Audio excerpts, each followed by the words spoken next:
It's showing live for me. Yep, we're live on YouTube. Okay, yep, I've got it live there as well. And we're ready to start the webinar.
Good afternoon and welcome virtually to Old Dominion University and its remote experience for young engineers and scientists program, known as REYES.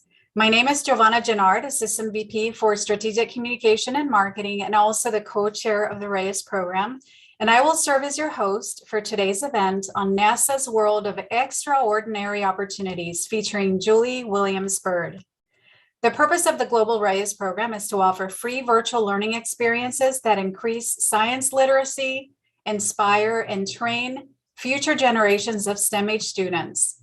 Today's discussion with Ms. Julie Williams-Byrd offers its insight into NASA's extraordinary missions and how NASA needs innovative and diverse ideas like yours to enable these missions. She will also discuss how to build a great STEM career. Throughout this webcast, you may submit questions through the Q&A box on your Zoom screen. And following Ms. Williams-Byrd's lecture, we will answer as many of your questions as time allows. It is now my pleasure to introduce our guest speaker. Ms. Williams-Byrd, would you please turn on your microphone and video so we can see you? Good afternoon. Good afternoon. Ms. Williams-Byrd is an electro-optics engineer at NASA Langley Research Center. At NASA Langley's chief technologist, she serves as an advisor on research and technology development matters and provides technical leadership with a focus on early stage technologies. Prior to becoming center chief technologist, she was a senior systems analyst in the Space Mission Analysis branch. Ms. Williams-Byrd led the development of an innovative method to identify functional capabilities needed to enable human exploration missions. These first of their kind accomplishments are considered revolutionary, of exceptional technical merit, and have provided significant impact for NASA Human Exploration and Operations Mission Directorate and the NASA Langley Research Center. The identification of these capabilities directly influence agency strategic investment decisions for human spaceflight initiatives. As an electro-optics engineer, Ms. Williams-Byrd led and oversaw the design, development, and application of advanced electro-optic systems, solid-state lasers, and LiDAR systems related to active sensing of Earth atmosphere for research aircraft and spaceflight missions for the agency. She earned a Bachelor's of Science and Master's of Science degrees in physics from Hampton University. She is the author of numerous technical publications and is committed, like REYES, to encouraging young scientists and engineers through mentoring and community outreach activities, also advocating for careers in science, technology, engineering, arts, and math, which we're calling STEAM, S-T-E-A-M. Of note, she is also featured on the NASA's Modern Figures and Women of NASA websites. Please join me in welcoming Ms. Williams-Byrd to REYES. Giovanni, thank you so very much for this opportunity to speak with the awesome students from ODU's Remote Experience for Young Engineers and Scientists, or REYES lecture series. It is my honor to be here, and thank you for inviting me, you and Raul for inviting me. I just wanted to say again, it's a great opportunity to be here with you all, and I am going to start my slides here in a minute. I hope everybody is doing well this afternoon and looking forward to asking a bunch of great questions. I'm always excited to talk with young people about their careers and about the future and your goals, and maybe give you a tip or two about how to move forward in your endeavors. So again, as Giovanni stated, I am Julie Williamsburg, and I'm excited to talk about the topic of stepping into NASA's world of extraordinary opportunities and STEAM careers. Just a little outline of where we'll go. And first of all, a view from a STEM career, my career, and a little bit about NASA centers and the center focus, specifically NASA Langley's focus, which is right here in Hampton, Virginia. We'll talk a little bit about NASA technologies and how they are applicable to our terrestrial applications, how they affect you at your home and city, STEAM career focus, some student resources, some tips on building a great STEAM career. And of course, we can't have a NASA presentation without talking about Artemis generation and the excitement that we have about sending humans to the moon and to Mars. And as Giovanni introduced me, I'm just going to say the same things. I'm Julie Williamsburg. I am the Center Chief Technologist at the Office of Chief Technologist, where we say our motto is where innovation ideas thrive. So that's where I work, and that's where I lead. Again, I look at technologies and advise our center director and our senior leaders about the research and technology we're developing at NASA Langley, is make sure that they're aligned with our core capabilities, our people expertise, and our facilities. And I also wear another hat for the agency chief technologist. We have an agency chief technologist. There are 10 NASA centers. So there is one center chief technologist at each center. And we're considered the Chief Technologist Council. And so we work for the agency chief technologist. His job is the same, only at the agency level. He advises the center, the agency, the administrator, the NASA administrator, on different technologies and capabilities, and especially looking at innovation and emerging and disruptive technologies that are coming up that will enable the NASA missions. And I am a very, very strong advocate for young folks who are pursuing STEAM careers, and just love talking with folks such as yourself. So I'll start off with my career, my past thus far. I have earned a bachelor's and master's degree from Hampton University, which is in Hampton, Virginia. It is a historically Black college and university. The graduate work that I worked on was funded through a NASA grant. And so the work that I was doing was directly related to what NASA was doing. I was actually developing dye lasers for a solar amplifier. And when I was getting ready to graduate with my master's degree, the folks at NASA Langley Research Center were just starting a solid state laser branch. And so they came to me and they asked me if I wanted to work at NASA. I was like, are you kidding me? Of course. I was so excited. Who doesn't want to work for NASA, right? What great brand. But it was just the most exciting moment in my life. I thought, wow, I had never envisioned that I might be working at NASA. And here it was. What an opportunity. And I said, of course. And I've been here at NASA Langley ever since, some 30 plus years. So first of all, talk a little bit about the laser research that I did and how it applies to the things that we do at NASA Langley Research Center. We have a group of Earth scientists at NASA Langley who look at the Earth and how we can measure different things on the Earth. And they talk to us engineers about different instruments that we could develop and requirements and things of that nature. And we get to expound our thoughts and be very innovative on how to make those measurements. And so I was able to come into the solid state laser branch, develop solid state lasers that go into our LiDAR systems that do remote sensing of the atmosphere. Not only was I able to work in the research lab and develop very, very new type of solid state lasers, but I was also able to work on different projects, which was a lot of fun.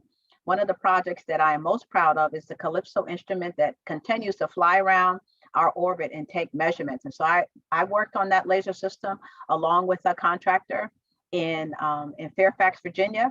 And it was just the best opportunity I had as a young employee, learning to work with people from different disciplines, whether it was electrical engineers or mechanical engineers, to work with our technicians, how they work with their hands, to work with people who monitor the resources and the funding, the scheduling, partnerships with industry, and also we have an international partner. And it was just the best opportunity I could have had as a young employee at NASA Langley. Not only was I able to work on that particular Calypso instrument that's up in orbit, we also did a demonstration where we actually flew a LiDAR in the shuttle, in the bay of the shuttle. That was pretty cool too.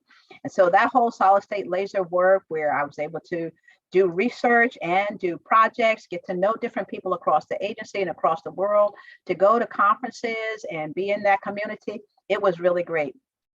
But I think at some time in your career, you do stuff. And for me, I needed a new challenge. And so the good thing about being at NASA and NASA Langley is there's plenty of opportunities around to apply yourself. And so I was able to transition to what we call our systems analysis and concepts directorate.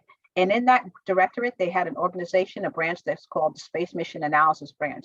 And that was a cool branch to work in. And what they did was that we worked for the agency's Human Exploration and Operation Mission Directorate. And we did just a bunch of studies to figure out how we can safely send humans to the moon, to Mars, to asteroids, to the moons of Mars. It was just great doing those different studies, determining how we might do a campaign to launch different opportunities and to build up the infrastructure wherever we're going to go, what capabilities are needed. Because as you know, when you go to the moon, there's no Starbucks, there's no Walmart, there's no power, there's no water, there's no Holiday Inn, there's nothing. And so you have to think about all the things that you would need to do exploration on these distant planets and make sure that it's safe for our astronauts and do the mission. And so it was really exciting. So I worked with people, like I said, that looked at orbital mechanics and looked at different launch vehicles. And my specific job was to look at the technologies and the capabilities that are needed to do those missions. And so I was able to work with a small team in my branch and talk to people all over the agency about the technologies and the capabilities and the vehicles that they're developing to make sure that development met the requirements that we needed for the exploration. And again, as Giovanni stated in the introduction, what we did that was really, really cool was come up with a visualization where we can talk to decision makers at NASA headquarters to allow them to see that if you want a mission at a certain date, how long you need to develop those technologies and integrate those technologies and to test those technologies and capabilities to enable those vehicles to get you to the mission. And so that was just wonderful. I just really, really enjoyed that, working with people across the agency, across the United States, folks on my own team, different disciplines, relationship building and networking. It was just so much fun. And then a different opportunity came about. And so we have a Center Chief Technologist at NASA Langley. And the Deputy Chief Technologist is a detail position, which means it's a temporary position. And so that position came open. I applied for it. I was selected. And I was really excited to do something a little bit different, to get a better perspective on what we're doing at the center and understand more about the areas that we're developing technologies and capabilities. And that was really great. And so, like I said, that's like a two-year position as a deputy. But the first year into it, the gentleman who was the chief technologist went to another detail, and he pulled me into his office and he said, "Julie, I'm getting ready to take this detail. We need somebody to step up as acting chief technologist." And he said, "Would you like to do it?" I said, "Of course, I'd love to do it." I was just so very excited about that. And so I was excited about it when I was talking to him, and we were talking about all the things that I needed to do. And then, the conversation was over. I went back into my office and I thought, oh my goodness gracious, what in the world did I sign up for? Can I do this? And do I have enough experience? And will I fail? You have all of these things that go through your mind when it's new. right? But I knew that my foundation, my physics foundation, my ability to communicate, my innovation, and the way that I innovate and encourage and lead, that I could do it. And so while I was a little hesitant on one side, thinking that, oh my goodness, I don't know, and that's the unknown, but I was also confident on the other side because I knew that the foundation that I had built would enable me to succeed. And so so I was acting chief technologist, and finally they announced me as the center chief technologist. And again, you heard about the things that I do as far as innovation and looking at technologies and capabilities, both at the center, NASA Langley, and at the agency. So now I'd like to shift a little bit. I told you about my STEM career, and now I'd like to shift a little bit into what we do at NASA Langley Research Center. And so this is just an overview of NASA Langley Research Center. Those who might be local might have had an opportunity to drive over to Hampton, Virginia. We are right next door to the Langley Air Force Base. And this is just an overview of our center, of our campus, and all the great things that we do. You can see the different buildings and different facilities. You can see the wind tunnels, and it's just a great place to work. I've really enjoyed it. And so talking overview of all the different areas that NASA Langley Research Center supports. So we support science. Again, I talked a little bit about our earth science. So we're studying the earth and the worlds beyond, the space exploration as we think about sending humans to the moon and beyond. Aeronautics, which is really, really important. And we always say in aeronautics, we are with you when you fly. And we've been doing aeronautics for quite some time and always thinking about how to do things cleaner and faster and safer. And then our transformation is something that we have developed in the last few years. And a lot of folks, a lot of industry have talked about digital transformation. And that's exactly where we went, right? Where we can find some efficiencies and how we can collaborate and how we can think differently. And of course, NASA as a whole has always been engaged in STEM, how we can get our young folks, our next generation of explorers, those that have a variety of diversity of thoughts and ideas. And we've always done that at NASA, and especially at NASA Langley. So here we go with the science, and specifically with earth science. As you know, NASA does earth science and planetary science, but we do earth at NASA Langley. And so we develop the technologies where we're monitoring the earth's vital signs. We're measuring and gathering data, as you see the instrument on the right-hand side. And once we gather that data, we want to understand what it means to us and how we're living our lives and how we're taking care of our planet. And again, we develop, and so what you see on the left-hand side is an instrument that we're developing. Once that instrument is deployed, it's taking data, which you see in the middle. So we're measuring all type of different things, whether it's the atmospheric constituents, whether it's sea level. We've heard a lot about sea level rising, whether it's whatever it is, we're doing these measurements. And then once we get the measurements and the data, we need to understand what it means to us and then be able to communicate that to the world, right? And so that's the A in STEAM, the arts and communication. And next we talk about how NASA Langley supports our deep space missions. And so we build to create these building blocks to the moon and to Mars, how we're going to fly up through the different atmosphere, and specifically how we land, which is one of Langley's really, really core capabilities that we've been developing and that we have an expertise in. And if you think about any of the missions that you've seen, JPL, the Jet Propulsion Lab, any of the rovers and things of that nature that go to Mars and they have to land, they always call Langley and say, how do we make sure that we're going to land safely and successfully? And so that's a core capability that we've had for quite some time. And again, we build, and what you see on the left-hand side is a giant, sort of like a parachute that helps the spacecraft slow down once it gets into the atmosphere, the planetary atmosphere, how we fly. And so NASA Langley had a real instrumental part in the agency's Orion vehicle and the space launch vehicle and how we launch. And so we always think about how to make things safe. And so actually NASA Langley developed what we call the launch abort system. So if anything goes wrong during the launch, whether the space launch vehicle or the Orion, anything goes wrong, the astronauts have an opportunity to get to the space launch vehicle and be safe. And so that's something that NASA Langley did and was led that. And also how we land safely. Again, that's our entry and descent and landing capability. And what you see on the right-hand side, we have a place called a gantry, and it's an area where you can fill it up with water and you can land vehicles in there, and you have sensors and things of that nature. And as a matter of fact, SpaceX used that facility quite a bit to make sure that when they water land their vehicles, that their vehicles are safe. And next, we talk about flying and aeronautics. This is the first A in NASA, right? And again, we are with you when you fly. And so we want to improve and boost sustainable aviation by imagining airlines that are faster and safer is a biggie, right? Safer is a really biggie and better for the environment. And we want to invent. This is our creativity. This is what NASA has always been able to do. And that's really our brand, right? To come up with really cool stuff. And then we want to trailblaze. We want to be the first ones at the, in the box to learn how to use these capabilities and to apply these capabilities, especially as we think about, especially as we think about advanced air mobility. And we'll talk a little bit more about that. And so again, we want to improve our airplanes. We want to make them safer. You and I and your families and all, we're on airplanes. We want to be safe, right? We want to get from point A to point B safely. And we're also thinking about doing it faster. And so if you think about, if any of you have ever seen the movie, read the book Hidden Figures, there's a lady in that book called Dr. Christine Darden. And she was the first one to start doing simulations and designing airplanes that will fly very, very, very fast.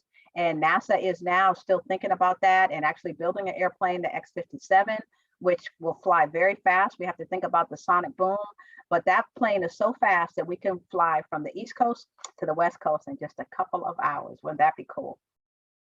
So that's the improvement, and we invent and also we trailblaze. And what you see here, the Aeronautics Mission Directorate is always thinking about the future. And we think about all the different configurations that we have for our airplane and advanced air mobility, whether we are going from rural to urban very quickly, or whether we are transporting payloads and packages. That's something that we are thinking about. And what you see on the right hand side are all these different configurations and how we can do what we call on-demand air mobility. And so we connect and we energize by boosting the discoveries, and then we accelerate, right? We have all of these innovative tools where we can accelerate and make things go faster. And what you see in the picture is what we are calling our smart centers. And so we have sensors all over our center, and we're inviting people who have new aircraft designs or who have new these type of different designs where you can lift packages, and to come and explore and understand how those vehicles would react with all of these sensors. And so that's one of the ways where we're accelerating that industry. And lastly, we talk about transformation, right? And so we are revolutionizing how we work. We want to connect globally to different organizations and industry and to scientists and researchers. And then we want to energize. And what this picture here shows is a picture of our makerspace. And what the makerspace is sometimes you have an idea and you have a design, but maybe you want to test it out and you actually want to build it. And this makerspace allows our engineers and our researchers to build those designs and see how they work. And then the acceleration, what you see here is a visualization of, again, where our core capability is entry, descent, and landing. And when we are landing these vehicles on other planets and our humans are inside, and you see all of this hypersonics, these engines and these bringing these things down, and just the engines and how they interact. And so this is a CFD model that you need, many lines of code. And what we have been able to do is partner with those who have really, really fast computers. And we figured out how we can put software packages together so that we can get quicker and quicker simulation. And therefore we can understand the interactions, how they interact. And so again, talking about STEAM, NASA as a whole is always really, really engaged in STEM engagement. Here we are this afternoon, and I'm so excited to be here with you, but we want to engage and create new ways, unique ways for our students and schools to contribute to NASA's exploration and discovery. We're always thinking about diversity of thought, right? It's great to have young people come in and have just a different way of thinking, and then we move forward with that innovation and that different way of thinking. And who knows how we can enable a mission, or we can make a mission come about even faster.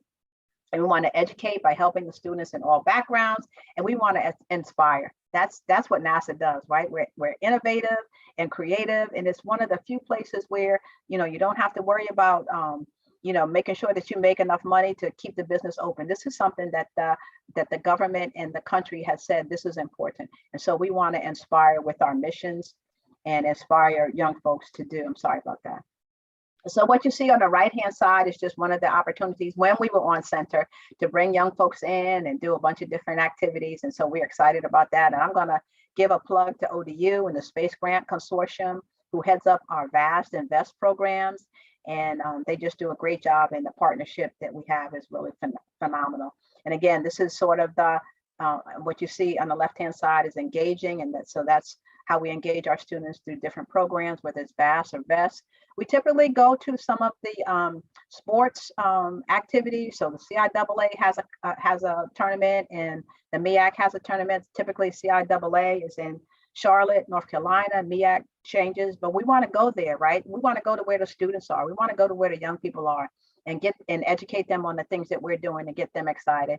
And we want to inspire. And so what you see on the right-hand side is the opportunity for our young folks to either name our rovers or our helicopters, or come up with creative artwork so that we can communicate the things that we do. And we want to include everybody, right? We want to include our scientists, our engineers, but we also want to include our artists and those who can help us communicate the best. And of course, we couldn't do any of this, right? NASA could not do any of their missions without the people, the expertise, the dedication, the perseverance, the collaboration of our people. And so this is what we call our biggest asset, is our people.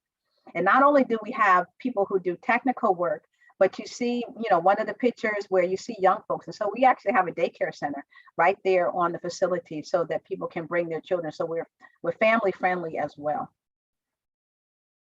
All right, and so just wanted to give you a little bit of information. If you want to contact us, you can contact us there. And then I want to kind of shift a little bit into STEM and STEAM and STREAM and talk a little bit about that and get you guys excited about those things and how NASA really does advocate for this. And as for myself, this is just I think that's the best part of working at NASA, is that they give you opportunities. During your work, they give you, when we were going out to schools and they would give you things to hand out just to get kids excited and to get young people excited about science, technology, engineering, and mathematics. And so I want to talk a little bit about the transition from STEM to STREAM. So we talk a lot about STEM, the school systems talk about STEM, science, technology, engineering, and math.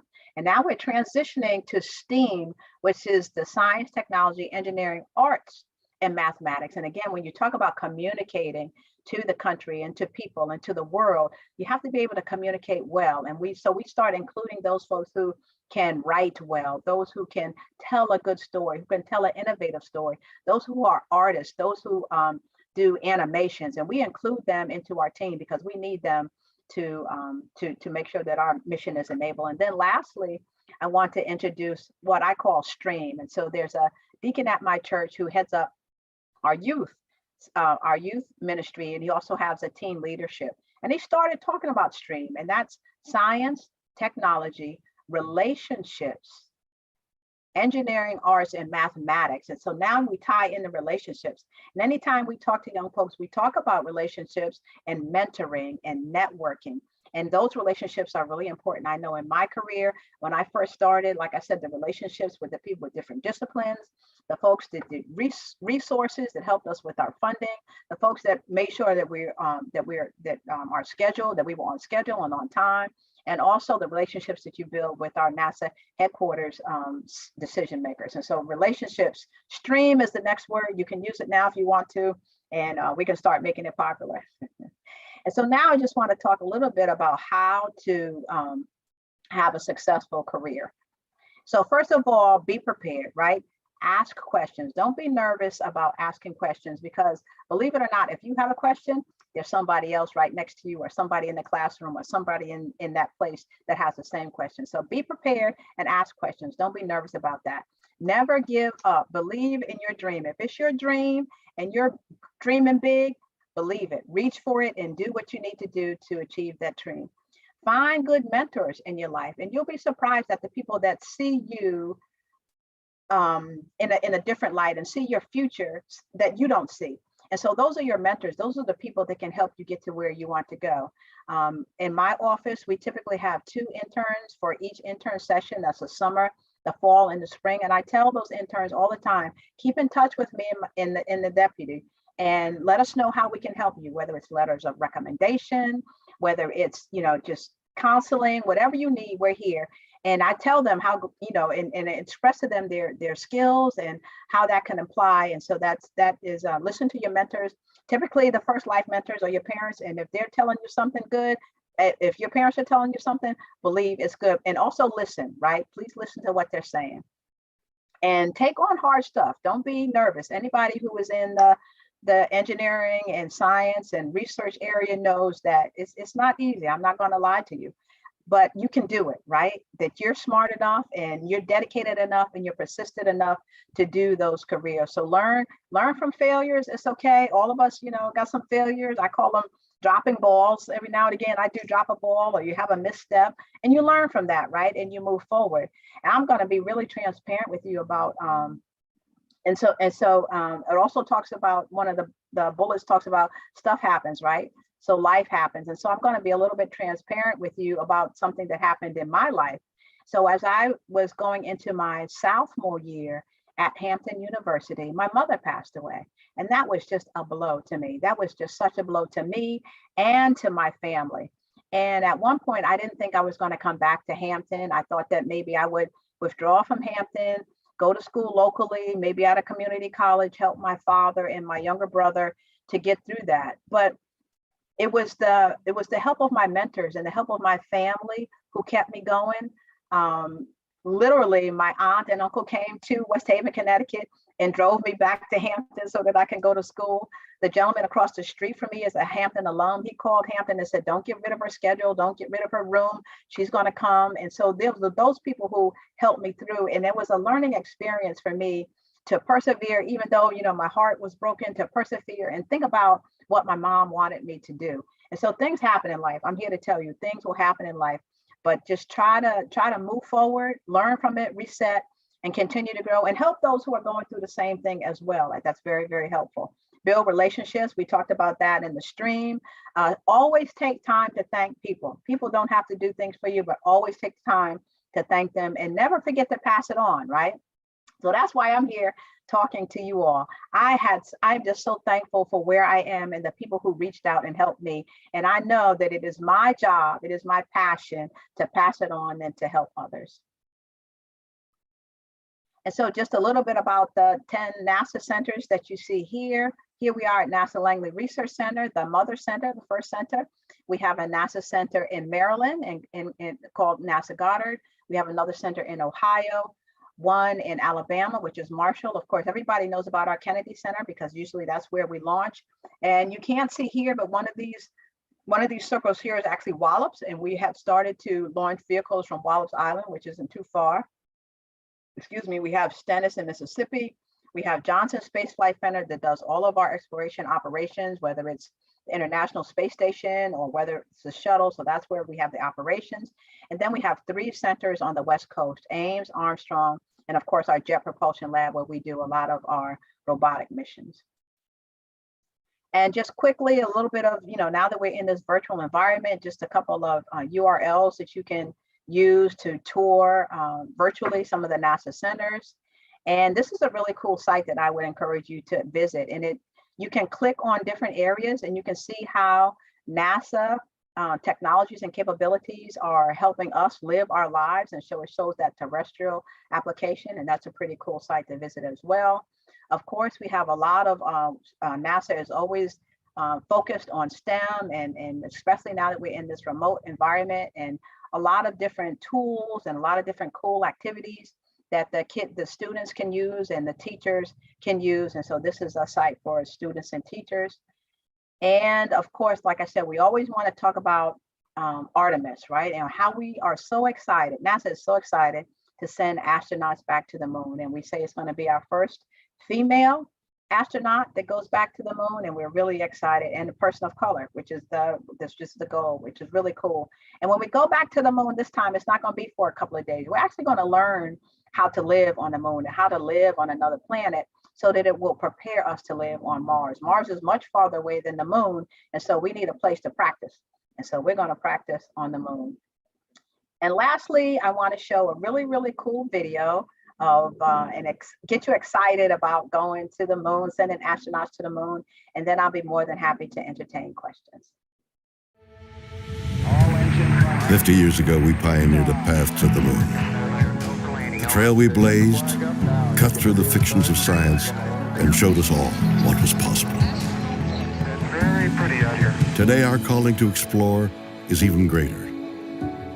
To go farther, we must be able to sustain missions of greater distance and duration. We must use the resources we find at our destinations. We must overcome radiation, isolation, gravity, and extreme environments like never before. These are the challenges we face to push the bounds of humanity. We're going to the moon to stay by 2024, and this is how. This all starts with the ability to get larger, heavier payloads off planet and beyond Earth's gravity. For this, we designed an entirely new rocket. The Space Launch System. SLS will be the most powerful rocket ever developed. And with components in production and more in testing, this system is capable of being the catalyst for deep space missions. We need a capsule that can support humans from launch through deep space and return safely back to Earth. For this, we've built Orion. This is NASA's next generation human space capsule. Using data from lunar orbiters that continue to reveal the moon's hazards and resources, we're currently developing an entirely new approach to landing and operating on the moon. Using our commercial partners to deliver science instruments and robotics to the surface, we are paving the way for human missions in 2024. Our charge is to go quickly and to stay, to press our collective efforts forward with a fervor that will see us return to the moon in a manner that is wholly different than 50 years ago. We want lunar landers that are reusable, that can land anywhere on the lunar surface. The simplest way to do so is to give them a platform in orbit around the moon from which to transition. An orbiting platform to host deep space experiments and be a waypoint for human capsules. We call this lunar outpost Gateway. The beauty of the Gateway is that it can be moved between orbits. It will balance between the Earth and Moon's gravity, in a position that is ideal for launching even deeper space missions. In 2009, we learned that the moon contains millions of tons of water ice. This ice can be extracted and purified for water. It can be separated in oxygen for breathing or hydrogen for rocket fuel. The moon is quite uniquely suited to prepare us and propel us to Mars and beyond. This is what we are building. This is what we're training for. This we can replicate throughout the solar system. This is the next chapter of human space exploration. Humans are the most fragile element of this entire endeavor, and yet we go for humanity. We go to the moon and on to Mars to seek knowledge and understanding and to share it with all. We go knowing our efforts will create opportunities that cannot be foreseen. We go because we are destined to explore and see it with our own eyes. We turn towards the moon now, not as a conclusion, but as preparation, as a checkpoint toward all that lies beyond. Our greatest adventures remain ahead of us. We are going. We're going. We are going. We are going. We're going.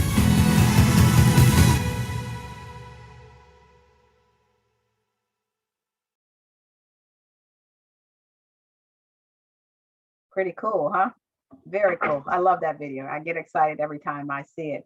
And so lastly, I want to again encourage you all to be the next STEM professionals that we need to enable not just NASA missions, but all the things that we need to do in this country to move forward with different technologies, with different capabilities, and to dream big and to reach for the stars, because you can do it.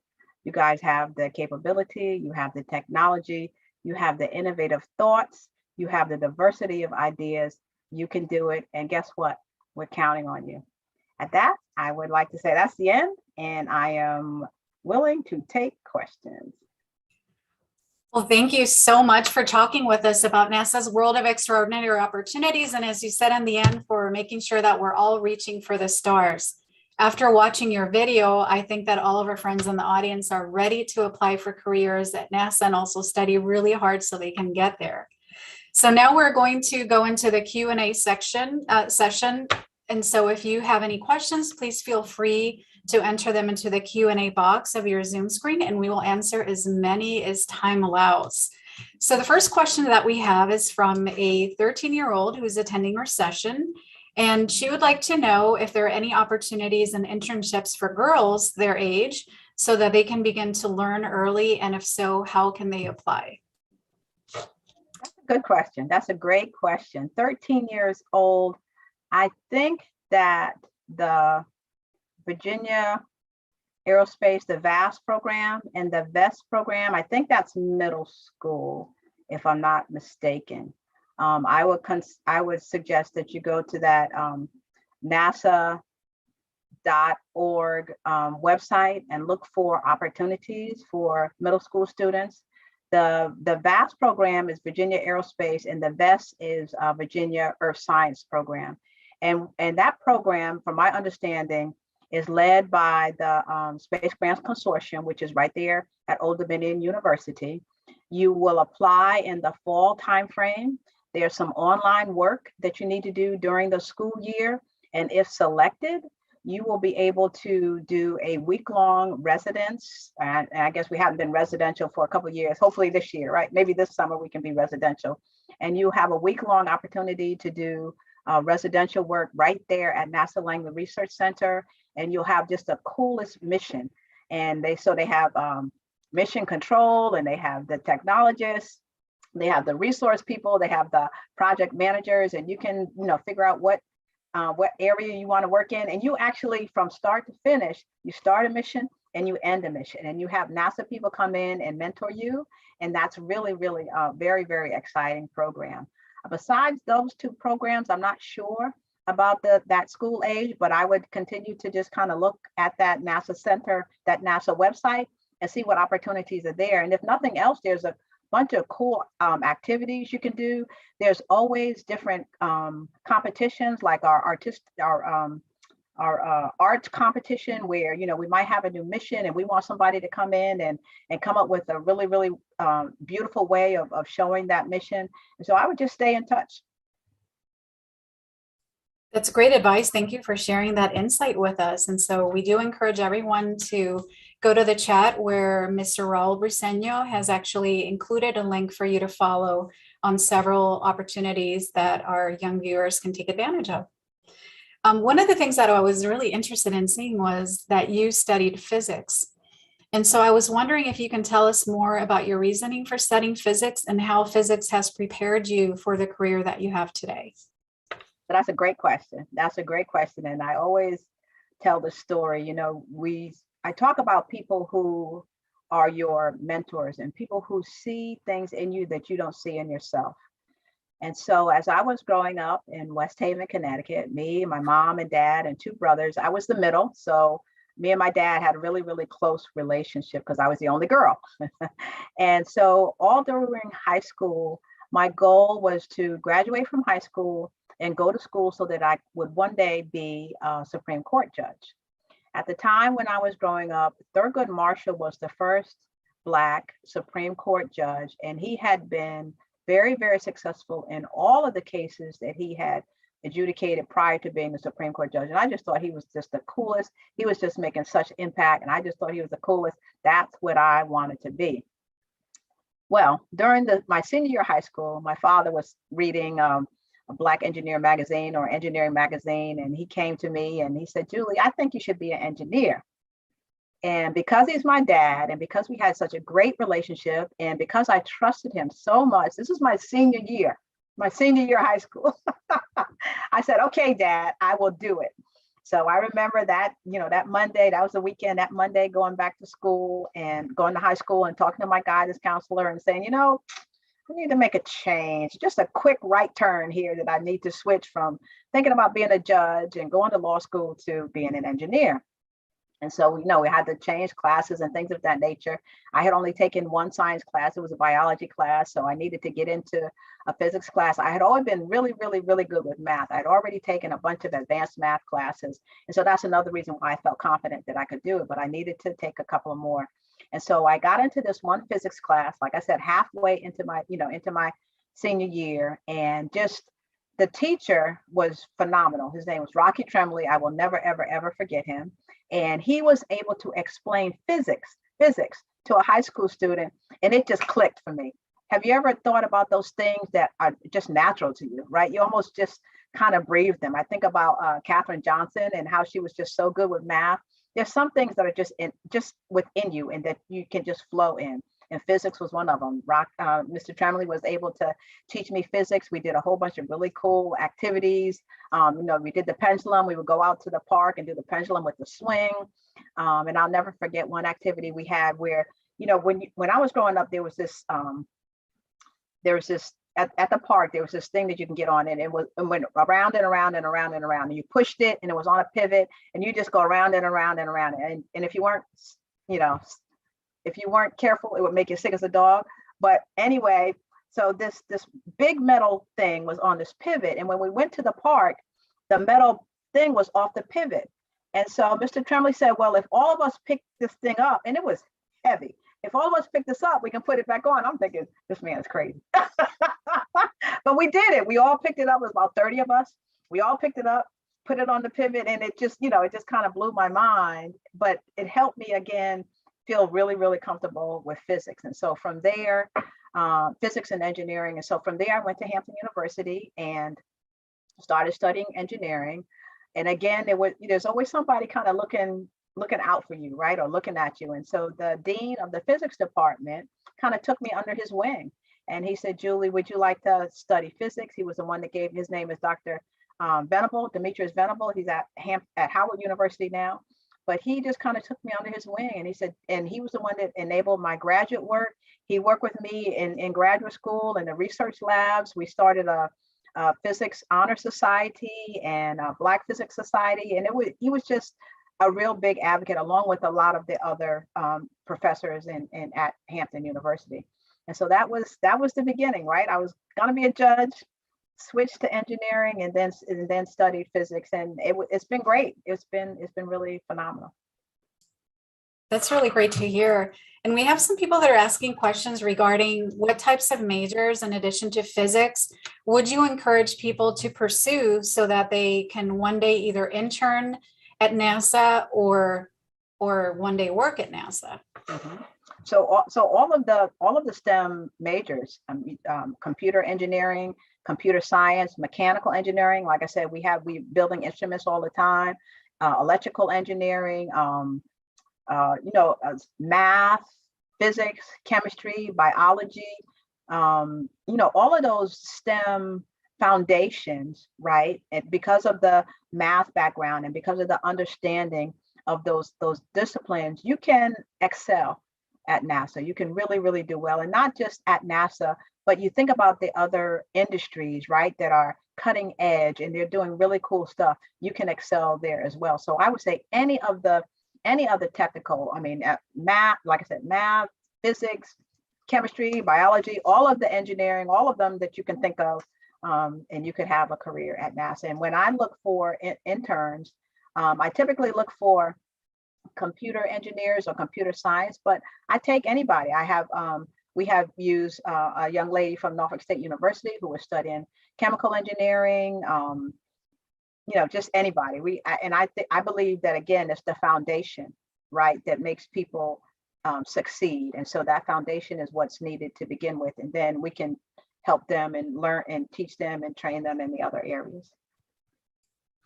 We also had a question regarding, would it be helpful if people learn how to do coding and also focus on calculus to make them more competitive as they apply for one of these positions? And I imagine the answer is yes, right?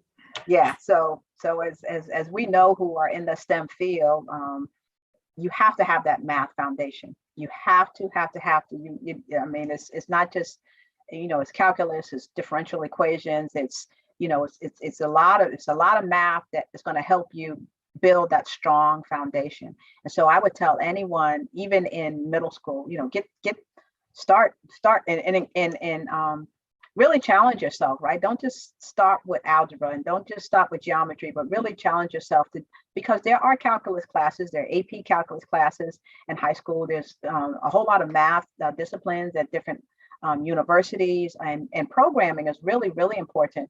As you saw in one of the pictures that I showed, where we are modeling the the propulsion of these landers on the moon and to Mars, and you saw all of that, all of this stuff that comes out of those engines. And so you have to model that, and you have to be able to model it and understand the data quickly, and then maybe do something else to that model so that you understand it even more. So definitely, and that's the wave of the future, right? When we think about all the different apps that we have and how we are always on always on our computers, we think about all the different platforms like Zoom and Teams and YouTube. And so that's, definitely computers and digital is the way to go.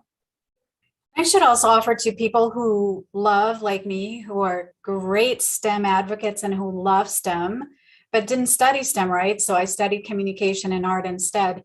For people like me, there are still a lot of opportunities, correct? And so if there are friends who perhaps don't wish to study calculus, but they wish to study art or anything, I know that you're always looking for creative minds. And you also need communicators who can support your efforts and tell people about the great stories of discovery. And then also people even who work in human resources who would hire the scientists and the talent who can help further space exploration in some of your other projects, correct?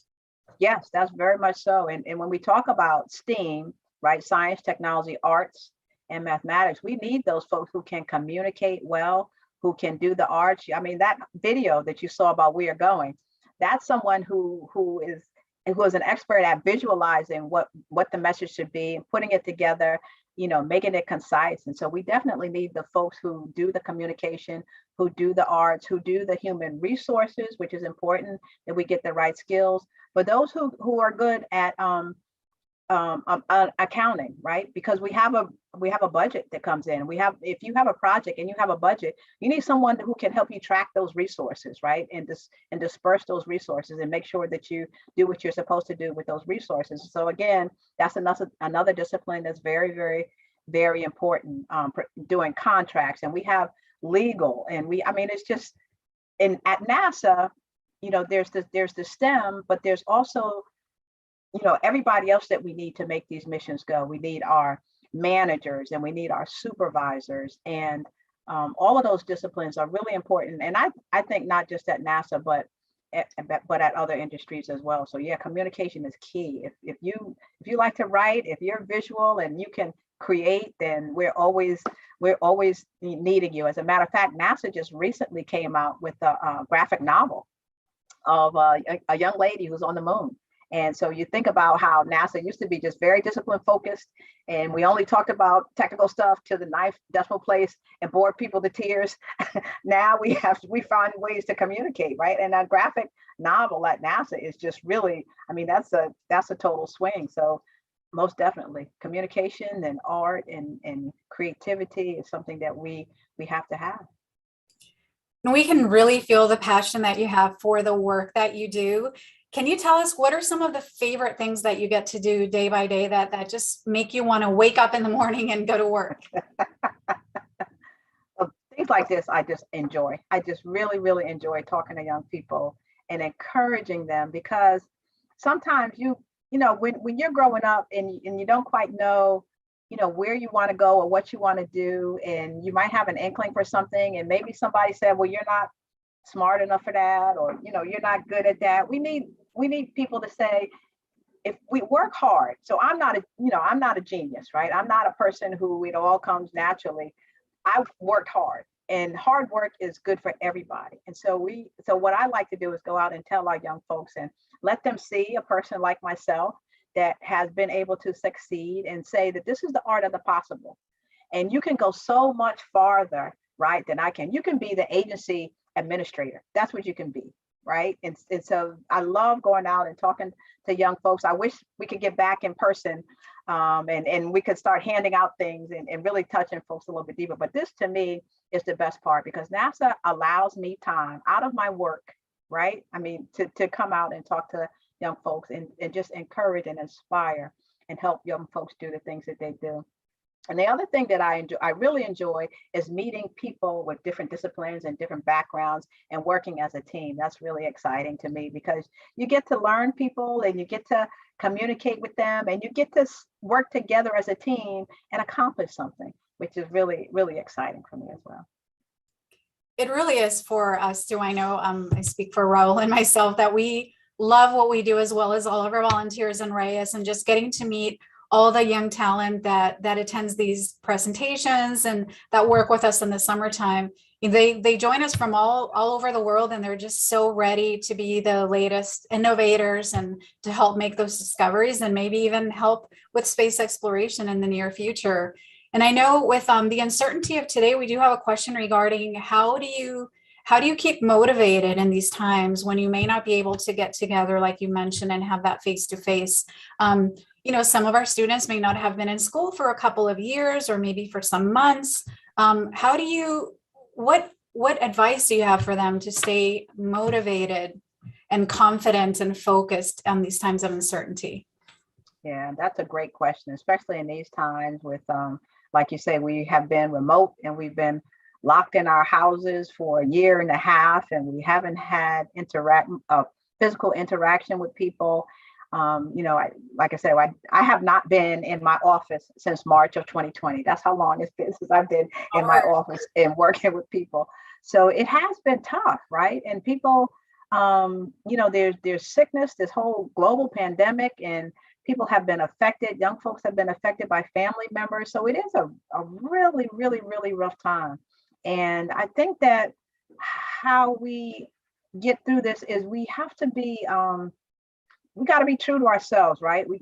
And that being that if there are things that are getting to you, right, and things that you're just really sad about, you have to talk to somebody about it, right? You have to communicate that, and then maybe somebody can help you get through that. But it is very, very difficult. And the things that I do that motivate me through those times is I have a great family. My husband and I have been married for 33 years, and he's just the love of my life and the man of my dreams. And, we do this together. My sons are graduated from college and they're really, really very successful. I have my in-laws who are close by. And so that kind of small knit community, or that small knit family, has helped me get through this. And I also have a bunch of family across. And so one bad thing about the pandemic is that we've been remote. But the good thing is that it has enabled tools like Zoom and like Teams and like different platforms where we can at least see each other virtually, right? And we can at least see each other and see our expressions and see our smiles and things of that nature to help us stay connected. But I agree, it has been a really, really rough time, and I don't think we can diminish how tough it has been, but we just have to try to get through it. Know that one day, even though, I remember when we went out initially for COVID, I thought, oh yeah, 3 months, 4 months. It's going on 2 years and I haven't been vaccinated. So we just have to endure, keep it moving. I think trying out new things, even while we're remote, whether it's, new technologies or new apps or new platforms, just trying out new things. I enjoy reading. I like reading mystery novels. And so I like exercising. So find out what those things are that you like doing and try to stay engaged with those to help you through those tough times. And I already also like Sudoku puzzles. Yes, I love Sudoku. Why? I love that. I thought that was really great. I read that in your bio. So those, Sudoku puzzles and things like that, just, I guess, help challenge your mind and perhaps keep you distracted from some of the things that are happening with the pandemic, right? Yeah, definitely. It does build your mind. And like I said, I like to read. I read novels all the time. And when I read, I actually kind of go into the book. I don't even think about being here, but I actually go in. And those things do help you get through those times, right? And Sudoku, I love doing Sudoku and different puzzles. I hadn't done puzzles in a while, but I started going back to them. And I think with the puzzles, unlike the Sudoku that's always numbers, but it's the artwork in the puzzles, right? It's the pictures that you can see that you're putting together. And when you finally put it together, it's like, oh, cool. So, yeah. One of the things that I was curious about, you mentioned this whole idea of, being able to innovate, even though you're working virtually. You're the chief technologist at NASA Langley, and so it's your job to make recommendations on technologies and innovations. And so how do you do that working remotely? Because that might have some things for our friends that are watching and are still at home, where they perhaps can take advantage of what is your process for innovation, finding ideas and doing a great job in terms of technology development. Yeah, that's a great question, because at NASA Langley, as you saw the facilities that we have, and a lot of our researchers and technologists have just not been able to access those facilities. And so as the chief technologist, I manage our early stage innovation portfolio, a bunch of projects that we select and we fund so that people can dive into the innovative ideas that they have. It has been tough for quite a few of them because a lot of the work that they want to do is inside the lab and they haven't been able, but some have been able to pivot, right? Some have said, well, let's dig a little bit deeper into the research and try to determine what others, whether ages, whether it's in this country or internationally, have been doing in this work so that we can learn from them. And also others have, dug really deep into the digital transformation tools and enable those and develop those and be creative with those. And so it has been difficult for, quite a few folks who need to be in the lab. And the other thing that folks are really developing is what they call a smart lab capability, where they have these smart tablets and they can program their instruments to do a certain work. And so we have, a couple of our innovators have thought about that, almost to the point where you can almost imagine, you might have a robot or something in your lab where you don't have to be there, where he can press the buttons, or she, whatever robot is, and press the buttons and make the instruments go and get the data. And then the data can be sent to you on your device, whether it's your computer or your tablet, and you can start analyzing the data, right? Wow. So you don't necessarily have to be there in person. And so that's that smart lab capability that actually started before the pandemic, but people are really leaning into that and how we can connect different labs and how we can connect the people to their data. One of the drawbacks in analyzing the data and getting the data is the internet capability, right? The bandwidth by which you have your internet at home. And so that has been in the ways that it needs to be secure. So at NASA Langley, you have to be on a VPN to get the data. And what that does is slow down your processing capability. And so now people are thinking, well, what do I need to, how do we change this so that we can get faster, computing capability, even though it still has to be safe and go through the VPN. And so you think that because we're in COVID, that innovation has slowed down or stopped, but it hasn't. People are thinking about other things and they're able to use that innovative thought, right? That diversity of thought to figure out how to make things better and more efficient and faster in those other areas. I never thought that you would almost imply that some of the technology that you were thinking prior to the pandemic perhaps was accelerated a bit as a result. So yeah, that is really good news. Mm-hmm. And I'm glad that you're able to work at a distance and still collaborate and then come up with these new inventions. So I wish we had hours to be here with you. I know we've run over a little bit of our time, but if you don't mind, I just have one more question from somebody who's been waiting patiently. They say that they're a software engineer and they code for the mobile using the Swift programming language. And we're wondering what types of careers might be available to them at NASA. Oh, all kinds of careers would be great, because again, it's the when I think about coding, right, it's almost like learning another language, right? Giovanni, you said that, you speak a fluent in another language. And so learning that other language is just like coding. And so if you can understand the language and the foundation of the language, then it doesn't matter per se what the coding is, whether it's Python, whether it's Swift, or whatever it is. I know when I was in college, we were doing Fortran, and I know I am probably dating myself, but that type of skill is really, really needed and very much needed at NASA. I know for myself in the Office of Chief Technologist, like I said, when my interns, typically I'm looking for someone with computer and software expertise, because we have this vast, we have all of this information, we have data from all of these years of all of these innovative projects, And what we have to do is analyze the data. We have to look at trends. We have to talk about return on investment. So we continue to get the investment in this innovation. And there's ways to do that through the coding. I remember a tool that was developed for us where we take all of these ideas from a form and we use Python to take this information from a form, like a Google form, and put it into a spreadsheet, and then take another Python language to take the spreadsheet and put it in another piece of information where people can actually review. And they have pull down menus where they can score and you get totals. And so all of this is just, efficiency and learning how to connect the data through these software packages and through these different software languages. And so I would say anyone who is studying or anyone who knows a software language and is good at it, you have that foundation, right? You have that thinking process that helps you regardless of what the language is. So I would say go for it. And if you're interested in a position, if he's a college student or if she's a college student, please go on the NASA intern website. Put your resume there. You can see all the different opportunities that are available all over NASA, not just at NASA Langley, but all over the 10 centers. And you can apply for a NASA internship. They're paid internships, and it's a great opportunity. That is really wonderful. And to that same student, I should mention that 2 years ago, I met an ODU computer science student who was actually interning at NASA Wallops, not Langley, but they were working on an app for a launch as an intern. Very exciting work. Well, thank you again so much for your time, Ms. Williamsburg, and for joining us today. We will definitely continue to follow your innovative work and advances at NASA for many years to come. And I'd like to also extend my gratitude to the Office of Distance Learning for their support of this event.